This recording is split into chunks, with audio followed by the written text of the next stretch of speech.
Դուք արդարադատության նախարարն եք եւ ուզում եմ որպես մեր երկրում արդարադատություն իրականացնող անձ այս իրավիճակին գնահատական տալ։ Մեր տասնյակ ռազմագերիներ, գերիներ Բաքվում են, իսկ Հայաստանի Հանրապետության կառավարությունը բարի կամք է դրսևորում եւ սահմանը հատած զինվորին հանձնում է Բաքվին։ Արդար է սա, պարոն նախարար։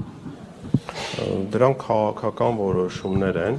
որոնք այս բարդ աշխարհակաղակական վիճակում դուք այդ քաղաքական թիմի հետ եք աշխատում, պարոն նախարար, արդարադատության նախարարն եք, արդար է թե ոչ։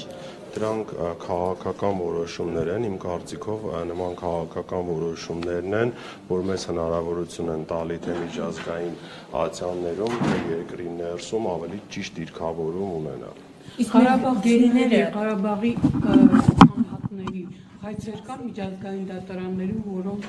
հայկական կողմը Հայաստանը ձեր արդարադատական գործիքները օգնում են իրավականահանող Հարցը չհասկացա ներողություն։ Ղարաբաղցիների հայցեր անհատական ձևով առայժմ կան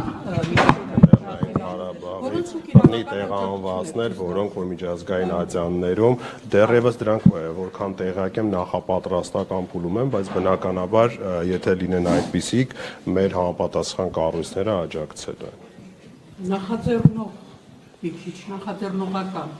Այս դեպքում ֆիզիկական անձինք են նախաձեռնողը, պետությունը աջակցում է։ Իսկ խոսակցությունները, որ Հայաստանը պատրաստվում է հայցերը երբ վերցնել Ադրբեջանի հետ կապված, ասեք, այս մասով ինչ։ Այդ չեմ կարող մեկնաբանել, քանի որ դրանք զուտ խոսակցությունների փուլում են։ Խոսակցություններ չէ, կներեք, Նիկոլ Փաշինյանն ասում է, եթե մենք գնանք խաղաղության, այդ հայցերը հետ կկանչեն։ Տեսեք, առհասարակ, երբ որ երկու կողմ գնում է հաշտության, կապ չունի դա պետություն է, իրավաբանական անձ է, թե մարդ է, այդ հաշտության կոնտեքստում մարդիկ պայմանավորվածություն են ձեռք բերում իրար դեմ նախկինում եւ ընթացիկ process-ների դադարման փուլային կամ այսպես ասած ամբողջական բանակցությունների շրջանակում որոշում են կայացնում։ Ձեր հարցը այդ հերթական ինչ որ կետերից մեկն է, որը թե որ բանակցային փուլում է նպատակարար չեմ գտնում։ Ամեն դեպքում ինչ որ փուլում։ Եթե քննարկման նյութ է դա, բնականաբար կարող են լինել որոշակի, այսպես ասած, պայմանավորվածություններ այս կամ այլ գործով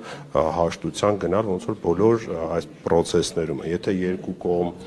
գտնվում են օրինակ դատարանում ու որոշում են իրար հետ հաշտվել, երկու կողմ որոշում են, թե այդ հաշտությունը վերաբերում է կոնկրետ մի process-ին, թե նաև հարակից process-ներին։ Իսկ Ադրբեջանի դեմ Հայաստանը նման քանի հայց ունի ընդհանրապես։